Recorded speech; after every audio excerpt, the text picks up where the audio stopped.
आज देश के संविधान ने जो नागरिक को सबसे बड़ा अधिकार दे रखा है वह है मतदान का अधिकार, जिससे हम एक सुशासन देने वाली सरकार को चुनते हैं। अगर यही अधिकार खत्म हो जाए और देश की स्वायत्त संस्था चुनाव आयोग किसी दल या पार्टी का फेवर करने लगे, क्या आप नहीं चाहते हैं कि एक ऐसी व्यवस्था आए जिससे चुनाव खर्च आधे से भी कम बजट में हो जाए, फर्जी मतदाता और मतदान पूरी तरह समाप्त हो जाए, मतदान और मतगणना दोनों रियल टाइम पर हो, जो चुनाव खत्म होते ही तुरंत नतीजे के रूप में घोषित हो जाए, SIR जैसी व्यवस्था हमेशा हमेशा के लिए समाप्त हो जाए, हर नागरिक की आयु 18 वर्ष होते ही मतदाता संख्या स्वतः जनरेट हो जाए, जहां मतदाता, मतदान और मतगणना की गोपनीयता पूरी तरह सुरक्षित हो सके। अगर यह समाधान चाहते हैं तो वीडियो को अंत तक देखें। आपके हर सवाल का जवाब पूरी प्रामाणिकता और तकनीकी के साथ देने वाला हूं। जय हिंद मित्रों, आज हम बात करने वाले हैं डिजिटल इलेक्शन को लेकर, मतलब चुनाव की नई तकनीकी के बारे में।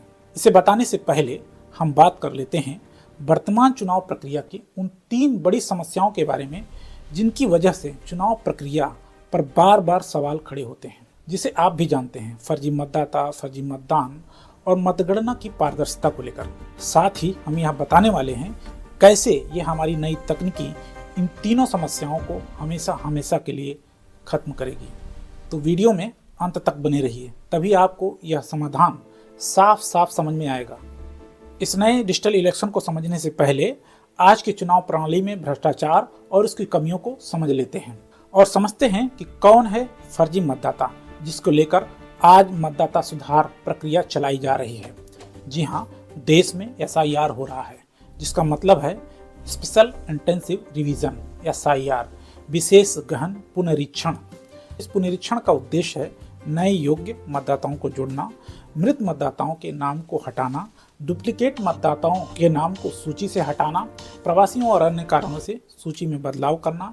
इन सब के लिए घर घर जा करके सत्यापन किया जाना शामिल है, जिसके कारण देश में अलग अलग राज्यों में लाखों करोड़ों ऐसे मतदाताओं के नाम हटाए जा चुके हैं, जिस पर तमाम प्रकार के वाद विवाद पक्ष और विपक्ष द्वारा खड़े किए जा रहे हैं। कहा यह जा रहा है कि जो जीवित हैं और जिनका कोई डुप्लीकेट मतदाता कार्ड नहीं है, उनके भी नाम हटाए जा रहे हैं। और आरोप यह भी लगाया जा रहा है कि जाति और धर्म पूछकर नाम को काट दिए जा रहे हैं, जिसको लेकर के तमाम प्रकार के वाद विवाद हो रहे हैं।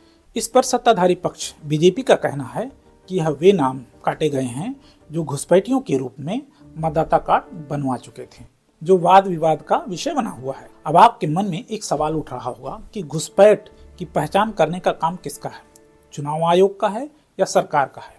क्या देश में नागरिक बनाने का अधिकार चुनाव आयोग के पास है? अगर नहीं, तो नियम तो यह होना चाहिए कि सरकार देश के नागरिकों के आधार पर सूची बनाए और उस सूची को चुनाव आयोग को भेजे, क्योंकि चुनाव आयोग का काम जो नागरिक 18 वर्ष की आयु पूरी कर चुके हैं उनको मतदाता बनाना, यह सुनिश्चित करना कि हर मतदाता मतदान कर सके, मतदान को पारदर्शी तरीके से संपन्न कराना और पूरे चुनाव का प्रबंधन करना। लेकिन आज टीवी पर एक अलग ही बहस हो रही है। कोई भी दल या राजनीतिक विश्लेषक समाधान निकालने की बात नहीं कर रहा है, और जो आज SIR हो रहा है वह व्यवस्था भी पुराने ढर्रे पर चल रही है, जहां आपकी गोपनीयता फॉर्म भरते ही भंग हो जाती है। आधार पहचान को ऑनलाइन सत्यापन का आधार बनाया गया है, लेकिन यह आधार नागरिकता को साबित नहीं करता। अब आपके मन में एक सवाल और आ रहा होगा कि मतदान का अधिकार किसको है? जाहिर सी बात है, देश का नागरिक ही मतदान का अधिकार रखता है, लेकिन देश में आज तक नागरिकता को प्रमाणित करने का कोई ठोस आधार सरकार के पास नहीं है। और गंभीर बात यह है कि अब तक सरकार ने इस पर कुछ भी नहीं किया जिससे व्यक्ति की नागरिकता को त्वरित रूप से प्रमाणित किया जा सके, जबकि सरकार ही घुसपैठ का ठीकरा विपक्ष पर डाल रही है। मतलब जिम्मेदार कौन है, यह आप सोचिए। आज देश के संविधान ने जो नागरिक को सबसे बड़ा अधिकार दे रखा है वह है मतदान का अधिकार, जिससे हम एक सुशासन देने वाली सरकार को चुनते हैं। अगर यही अधिकार खत्म हो जाए और देश की स्वायत्त संस्था चुनाव आयोग किसी दल या पार्टी का फेवर करने लगे, तो आपके इन अधिकारों का कोई मूल्य नहीं रह जाता, जैसा आज देखने को मिल रहा है। सरकारी सिस्टम की ऐसी तमाम खामियां तमाम गड़बड़ियों को जन्म दे रहे हैं, क्योंकि आज वोटर ID कार्ड का डुप्लीकेट कार्ड बनाना बहुत ही आसान है। आज भी वोटर ID कार्ड बनाते समय ना नागरिकता का कोई प्रमाण मांगा जाता है, जो किसी के पास है भी नहीं, ना जन्म का कोई ठोस रिकॉर्ड किसी के पास मौजूद है।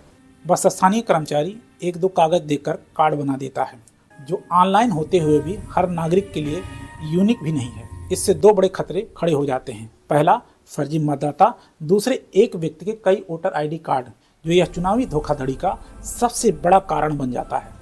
दूसरी खामी है लोकल इलेक्शन, जैसे पंचायत और नगर पंचायत स्तर के चुनाव में स्थानीय नेता चुनाव जीतने के लिए ऐसे लोगों के नामों को सम्मिलित करा देते हैं जो वहां बाहर से आकर किराए पर रह रहे होते हैं। इस प्रकार स्थानीय कर्मचारी लोकल नेताओं के दबाव में और चंद पैसों की लालच में बिना कोई पूछताछ के आधार पर नामों को सम्मिलित कर देते हैं। घर पर जाकर सही से सत्यापन भी नहीं करते, जिसके कारण मतदाता सूची में गलतियां, गड़बड़ी, जैसे नाम गलत, पता गलत, फोटो गलत, एक ही व्यक्ति कई नाम कई जगहों पर पड़ जाते हैं। तीसरी खामी है राजनीतिक दबाव के कारण सूची में फेरबदल कर दिया जाता है। मतदाता को बिना बताए उसका नाम काट दिया जाता है। ये एक आम बात हो चुकी है, जबकि बहुत से मृत व्यक्तियों के नाम वहीं पड़े रहते हैं। जैसी बड़ी खामियां मौजूद हैं, जो आज मतदाता टेम्परिंग को आसान बनाता है और फर्जी मतदाता की सबसे बड़ी वजह बन गया है। और डुप्लीकेट कार्ड बनने की सबसे बड़ी वजह यह भी है कि एपिक नंबर किसी भी मतदाता डिटेल को कोर मैचिंग वेरिफिकेशन नहीं करता है, इसलिए ऑनलाइन होते हुए भी किसी काम का नहीं है, क्योंकि यह एपिक नंबर मतदाता की डिटेल जैसे नाम, पिता का नाम, पता को ईवीएम स्तर पर वेरीफाई नहीं करता, जिसका फर्जी और डुप्लीकेट होने का कोई मॉनिटरिंग ऑनलाइन नहीं हो पाता, जिसके कारण एक ही मतदाता के कई कार्ड अलग अलग स्थानों पर बना दिए जाते हैं, जो फर्जी मतदान की वजह बन जाते हैं। इन सारी कमियों के बावजूद चुनाव प्रक्रिया को पारदर्शी और निष्पक्ष बनाने के लिए भारी भरकम बजट खर्च किया जाता है। अगर हम केवल पिछले 2 आम चुनाव की बात कर लें, खर्चों की बात कर लें, तो 2019 के आम चुनाव में प्रति मतदाता पर 666 रुपया खर्च आया था और करीब 90-91 करोड़ मतदाताओं ने भाग लिया था। इसका अगर हिसाब लगाइए तो करीब 60,000 करोड़ रुपए खर्च किया गया था।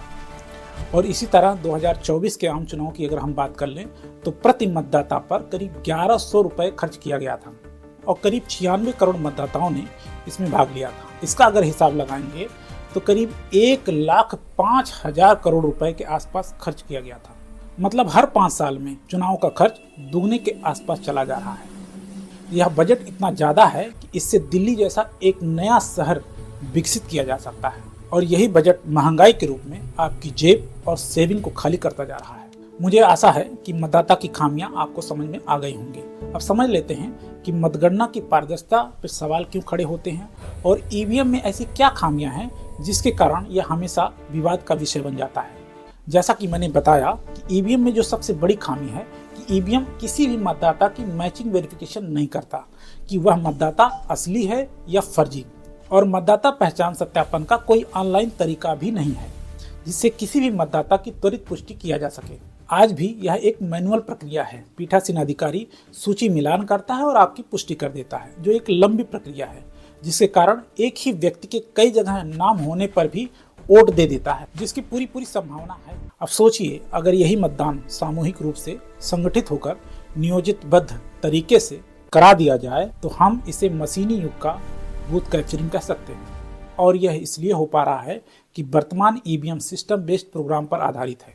इसका मतलब है कि मतदान किए हुए डाटा ईवीएम के कंट्रोल यूनिट में सुरक्षित होते हैं, जिसमें एपिक का कोई वेरिफिकेशन नहीं होता। जो तकनीकी को थोड़ा बहुत भी समझते हैं वह यह जानते हैं कि सिस्टम में स्टोर डाटा में टेम्परिंग करना, डाटा में छेड़छाड़ करना कितना आसान होता है। प्री फिल्ड डाटा को अपलोड करना कुछ सेकंडों का खेल होता है। अब सोचिए कि जहां इतनी गड़बड़ियां होने की संभावनाएं व्याप्त हैं, अगर ऐसे में तमाम गड़बड़ियों को अंजाम दे दिया जाए तो यह साबित करना कि मतदान सही हुए हैं या नहीं एक कठिन प्रक्रिया बन जाती है, जिसके कारण बाहुबली या सत्ता पर काबिज लोग चुनाव को अपने पक्ष में कर सकते हैं, जिसकी पूरी संभावनाएं हैं। एक बात और बार बार सामने आता है कि ईवीएम हैक हो सकता है कि नहीं। आपको बता दें, ईवीएम तभी हैक हो सकता है जब उसका कंट्रोल यूनिट किसी इंफ्रारेड या वाईफाई से जुड़ा हो, अन्यथा यह हैक नहीं हो सकता। और अगर ईवीएम में ऐसा कुछ इनबिल्ड किया गया है तो इस पर मैं कुछ कह नहीं सकता, लेकिन ऐसा नहीं कि इसमें संभव नहीं है, संभव हो सकता है। लेकिन मेरी जहां तक जानकारी है, ईवीएम एक सिस्टम बेस्ड प्रोग्राम पर आधारित मशीन है, एक कैलकुलेटर की भांति, जिसके इंटरनल मेमोरी में डाटा सुरक्षित होता है और रिजल्ट के समय उसे काउंट करके परिणाम के रूप में देखा जा सकता है। इसीलिए ईवीएम मशीन को मतदान होने के बाद स्ट्रांग रूम में तब तक रखी जाती है जब तक मतगणना की प्रक्रिया पूरी न हो जाए। अब जरा सोचिए, अगर सुरक्षा में जरा से भी चूक हो जाए और असली वोट पड़े मशीन को प्री फिल ईवीएम मतलब पहले से मतदान की हुई ईवीएम से बदल दिया जाए, तो जैसा विरोधी दल आरोप लगाते हैं, तो कोई भी यह साबित नहीं कर सकता कि ऐसा हुआ है या नहीं, जबकि ऐसा होने की पूरी संभावना हो सकती है। जैसा कि आप जानते हैं कि चुनाव आयोग एक स्वायत्त संस्था है।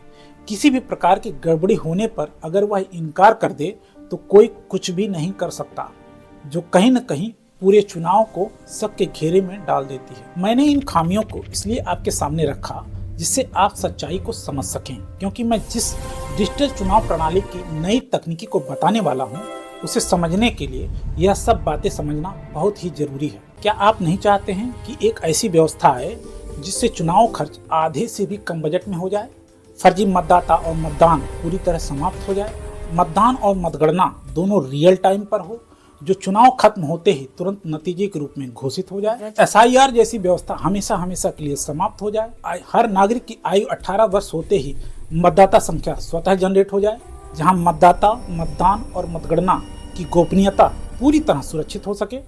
अगर यह समाधान चाहते हैं तो वीडियो को अंत तक देखें। आपके हर सवाल का जवाब पूरी प्रामाणिकता और तकनीकी के साथ देने वाला हूं। मैं कहना चाहूँगा कि इस डिजिटल चुनाव की तकनीक को बेहतर रूप से समझने के लिए हमारी नई तकनीकी आधारित नई राष्ट्रीय पहचान प्रणाली और जन्म से नागरिकता कैसे स्थापित होगी, इस वीडियो को जरूर देखें। लिंक हमने डिस्क्रिप्शन में दे रखा है। तो अब आइए डिजिटल चुनाव की प्रणाली की तकनीकी को समझते हैं। डिस्क्लेमर ये है कि आज हम जिस डिजिटल इलेक्शन सिस्टम की बात कर रहे हैं, ये एक प्रस्तावित शोध आधारित डिजिटल चुनाव मॉडल है, जिसका उद्देश्य भविष्य में पारदर्शी और सुरक्षित चुनाव प्रणाली विकसित करना है और भरोसेमंद चुनाव प्रणाली को लाना है। ये एक भविष्य आधारित डिजिटल मॉडल है जो अभी भारत में लागू नहीं हुआ है, लेकिन तकनीकी रूप से संभव है।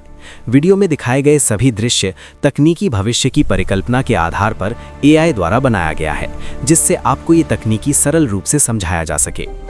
ये प्रणाली 4 प्रमुख तकनीकी स्तंभों पर आधारित है: नागरिक पहचान, सिटीजन आइडेंटिटी, बायोमेट्रिक सत्यापन, ब्लॉकचेन आधारित डेटा सुरक्षा और रियल टाइम वोटिंग आर्किटेक्चर। इसका मुख्य उद्देश्य है फर्जी मतदाता, फर्जी मतदान, मशीन टैंपरिंग और मतगणना में देरी को पूरी तरह समाप्त करना। इस प्रस्तावित प्रणाली की नींव है यूनिवर्सल सिटीजन आइडेंटिटी (UCI) और DID डिसेंट्रलाइज्ड आइडेंटिफायर। इस मॉडल में हर नागरिक को एक डिजिटल पहचान सिटीजन DID दी जाती है। ये पहचान नागरिकता के सत्यापन पर आधारित होती है और ये पहचान किसी एक सर्वर पर नहीं बल्कि डिसेंट्रलाइज्ड नेटवर्क पर सुरक्षित रहती है। प्रस्तावित प्रणाली में जैसे ही कोई नागरिक 18 वर्ष की आयु पूरी करता है, उसका सिटीजन DID स्वतः वोटर DID में अपग्रेड हो जाता है। इसके बाद सिस्टम स्वतः ये सुनिश्चित करता है कि व्यक्ति की नागरिकता सत्यापित है, व्यक्ति एक ही बार मतदान कर सकता है और उसका वोट सुरक्षित तरीके से दर्ज हो। ये प्रणाली 3 स्तरों पर आपके पहचान सत्यापन को करती है: सिटीजनशिप प्रूफ, नागरिकता से जुड़ा वैध प्रमाण जो सिटीजन DID से जुड़े होते हैं; biometric identity, face plus fingerprint plus retina; decentralised digital ID DID, blockchain आधारित सुरक्षित डिजिटल पहचान। इन तीनों के संयोजन से एक यूनिक और छेड़छाड़ रहित मतदाता पहचान तैयार होती है। यही पहचान आगे चलकर मतदान, सत्यापन और मतगणना की पूरी प्रक्रिया का आधार बनती है। यह प्रणाली कैसे पुराने मतदाता को नई डिजिटल प्रणाली में बदलेगा, आइए समझते हैं। डिजिटल इलेक्शन की इस प्रस्तावित प्रणाली में सबसे पहले वर्तमान मतदाता सूची का डेटा रिकंसिलिएशन किया जाएगा। इसके अंतर्गत मृत मतदाताओं के नाम स्वतः हटेंगे, डुप्लीकेट रिकॉर्ड्स पहचाने जाएंगे, गलत या फर्जी पहचान को सिस्टम स्वतः चिन्हित करेगा और एक व्यक्ति की सभी प्रविष्टियां एक यूनिक डिजिटल पहचान से जोड़ी जाएंगी। ये पूरा प्रोसेस AI आधारित डेटा विश्लेषण, बायोमेट्रिक सत्यापन और प्रस्तावित सिटीजन DID सिस्टम के माध्यम से होगा। इसका उद्देश्य है एक व्यक्ति, एक पहचान, एक वोट। जब कोई नागरिक 18 वर्ष की आयु पूरी करता है, तो इस प्रस्तावित डिजिटल प्रणाली में उसकी यूनिवर्सल सिटीजन आइडेंटिटी में आयु स्वतः अपडेट होती है। सिस्टम ये जांचता है कि नागरिक ने मतदान की न्यूनतम आयु पूरी कर ली है। इसके बाद वो व्यक्ति एलिजिबल वोटर की श्रेणी में आ जाता है। इस प्रक्रिया में न कोई फॉर्म भरने की आवश्यकता होती है, न ही किसी दफ्तर के चक्कर लगाने की। आइए यह भी समझते हैं कि 18 वर्ष पूरे होते ही मतदाता कैसे बनेगा।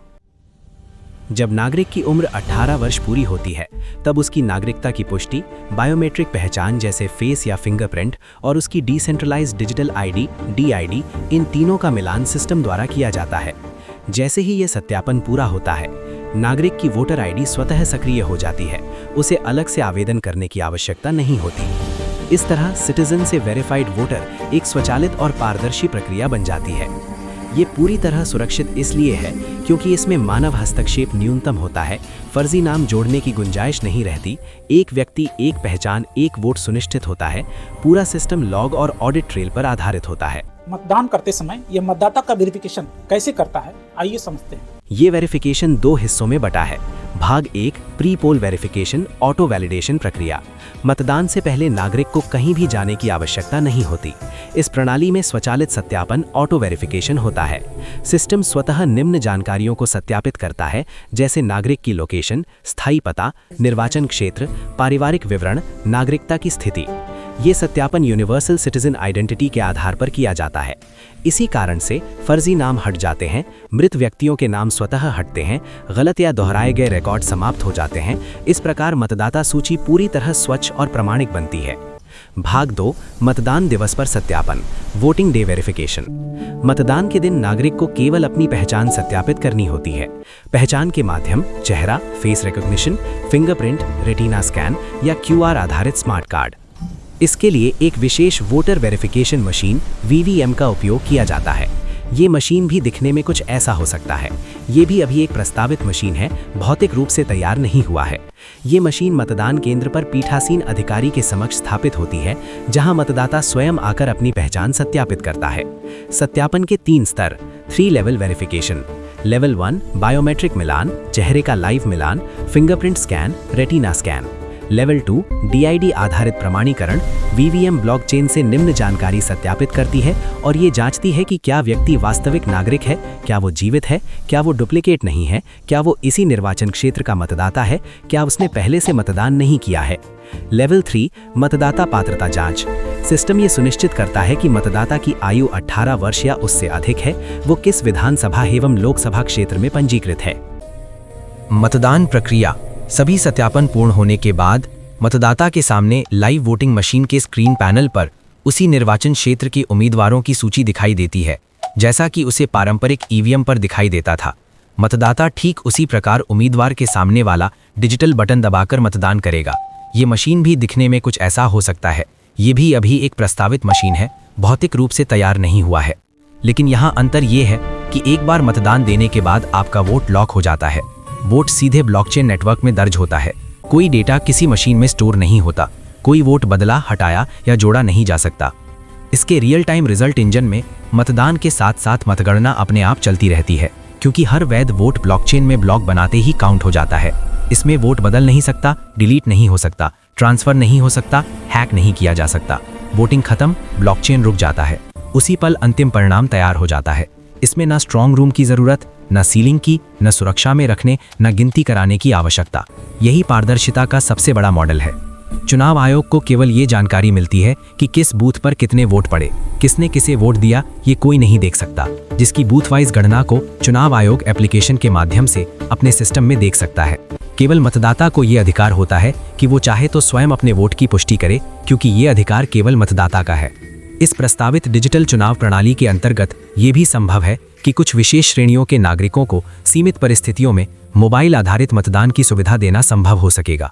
ये सुविधा सभी नागरिकों के लिए नहीं, बल्कि केवल विशेष श्रेणी के मतदाताओं के लिए होगी, जैसे सुरक्षा बलों में तैनात कर्मी, अति संवेदनशील या दुर्गम क्षेत्रों में तैनात अधिकारी, अस्पतालों में भर्ती वरिष्ठ नागरिक, अत्यंत विशिष्ट परिस्थितियों में कार्यरत संवैधानिक पदाधिकारी। इसका उद्देश्य ये है कि जिन नागरिकों के लिए मतदान केंद्र तक पहुंचना व्यावहारिक रूप से संभव नहीं है, उन्हें भी लोकतांत्रिक अधिकारों से वंचित न किया जाए। आम नागरिकों के लिए ये सुविधा इसलिए नहीं दिया जा सकता क्योंकि भारत जैसे विशाल और सामाजिक रूप से विविध देश में ये एक वास्तविकता है कि कई नागरिक सामाजिक, आर्थिक या पारिवारिक दबाव में रहते हैं। कुछ स्थानों पर स्वतंत्र निर्णय की स्थिति नहीं होती। डिजिटल साक्षरता और साइबर सुरक्षा का स्तर अभी समान नहीं है। ऐसी स्थिति में सभी नागरिकों को मोबाइल से मतदान की अनुमति देना मतदान की स्वतंत्रता और निष्पक्षता को प्रभावित कर सकता है। इसलिए ये व्यवस्था सार्वभौमिक नहीं, बल्कि सीमित और नियंत्रित रूप में ही उपयोग की जा सकेगी। इस तकनीक द्वारा चुनाव आयोग चाहे तो सभी ग्राम पंचायत चुनाव को एक साथ करा सकता है, विधानसभा और लोकसभा चुनाव को एक साथ करा सकता है, या एक प्रदेश या कई राज्यों के चुनाव एक ही दिन में संपन्न करा सकता है। इससे लाभ ये होगा कि चुनाव खर्च आधे से भी कम बजट में हो सकेगा। देश की बचत मतलब जनता को लाभ। इंक पेपर प्रिंट की जरूरत नहीं, सैकड़ों ट्रक, सुरक्षा बल, लाखों कर्मचारियों पर होने वाले तमाम खर्चों से मुक्ति मतलब समय और धन की बचत। इस प्रणाली के आने के बाद मतदाता कार्ड बनवाने के लिए किसी अभियान की जरूरत नहीं पड़ेगी, क्योंकि नागरिक जैसे ही 18 साल का होगा वोटर आईडी अपने आप बन जाएगी। फर्जी मतदाता 100% खत्म, मृत व्यक्ति का नाम अपने आप हट जाएगा। वोटर लिस्ट की हर समस्या खत्म, गलत नाम, डुप्लीकेट नाम, मृत व्यक्ति का नाम, नाम कट जाना, नाम छूट जाना, ये सारी समस्याएं खत्म हो जाएंगी। कहीं भी चक्कर लगाने की जरूरत नहीं, सब कुछ ऑटो अपडेट होगा। कोई फॉर्म नहीं भरना है, कोई लाइन नहीं लगाना है। मतदाता स्थानांतरण आसान हो जाएगा। किसी भी शहर या राज्य में रहने पर भी आपका नाम कहीं नहीं कटेगा। EEPIC तुरंत बायोमेट्रिक से वेरीफाई होगा, जिससे फर्जी मतदाता की कोई गुंजाइश नहीं बचेगी, जिससे डुप्लीकेट वोटिंग और बूथ कैप्चरिंग असंभव होगा। देश में कहीं से भी वोट देने की सुविधा मतलब मतदान कहीं से भी संभव। अगर आप अपने चुनाव क्षेत्र के बाहर भी रहते हैं तब भी आप अपने ही प्रत्याशी को वोट दे सकेंगे, यानी किसी भी बूथ से वोट डाल सकते हैं। इससे 99% मतदान संभव बनाया जा सकता है, यानी real time voting plus real time मतगणना। आपको बता दें, ये प्रस्तावित डिजिटल चुनाव प्रणाली की कार्य योजना राष्ट्रीय पहचान आधारित आधारभूत ढांचा है। इस प्रस्तावित मॉडल को लागू करने से पहले देश में नागरिकता आधारित राष्ट्रीय पहचान प्रणाली नेशनल सिटीजन आइडेंटिटी फ्रेमवर्क का निर्माण आवश्यक है।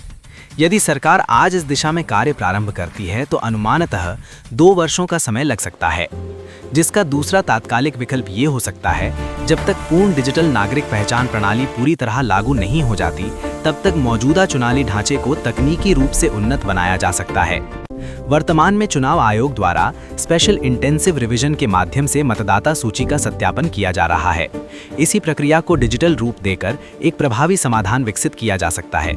जैसा कि मैंने इसी वीडियो में बताया है कि मतदाता का कोई त्वरित ऑनलाइन सत्यापन प्रक्रिया अभी तक नहीं है, जिससे एक व्यक्ति कई बार अलग अलग बूथ पर वोट दे देता है, जिसके लिए हम वर्तमान चुनाव प्रक्रिया में मतदाता सत्यापन, जो अभी मैनुअल प्रक्रिया है, पीठासीन अधिकारी के द्वारा किया जाता है, उसे ऑनलाइन मतदाता सत्यापन प्रणाली डिजिटल वोटर वेरिफिकेशन सिस्टम से जोड़ सकते हैं। इस प्रस्तावित प्रणाली के अंतर्गत पहले चुनाव आयोग एक सुरक्षित वोटर वेरिफिकेशन एप्लीकेशन विकसित करा सकता है।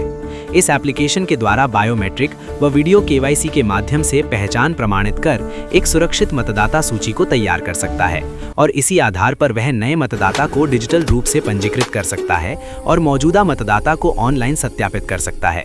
ये प्रक्रिया भी पूरी तरह सुरक्षित, लॉग आधारित और ऑडिट योग्य बनाई जा सकेगी। इस प्रक्रिया को कुछ महीनों में ही पूरा किया जा सकता है और आने वाले 2026 और 2027 के चुनाव में इम्प्लीमेंट मतलब अमल में लाया जा सकता है।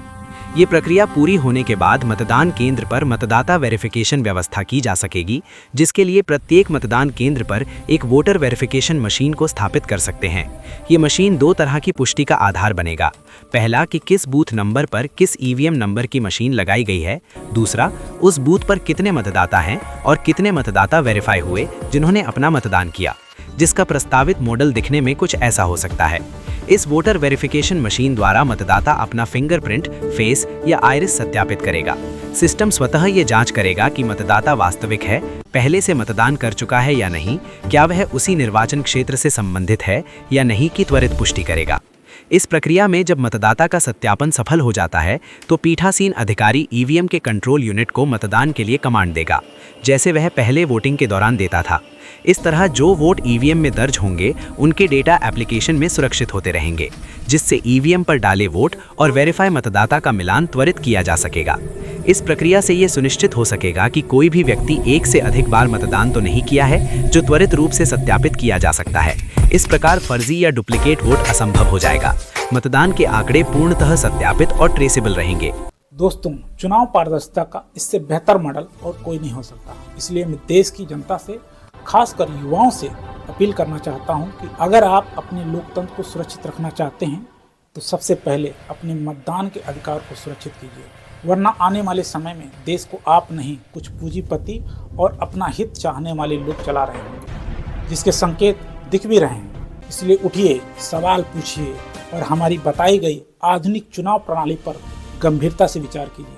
मैं आपको बताना चाहता हूं कि हम पिछले कई वर्षों से इस तकनीकी और चुनावी व्यवस्था के सुधार पर काम कर रहे हैं। शायद पहले यह बातें आपको समझ में नहीं आती, लेकिन आज आप तकनीकी को समझ रहे हैं और चुनावी कमियों को भी। मुझे विश्वास है कि अब मेरी बात आपको समझ में आ रही होगी। और हाँ, एक बात और बता दें, इस पूरी डिजिटल प्रणाली का कॉपीराइट हमारे पास है। अगर इसे सरकार या कोई निजी संस्था बिना मेरी अनुमति के कॉपी करती है तो उसे कानूनी और आर्थिक कार्रवाई का सामना करना पड़ेगा।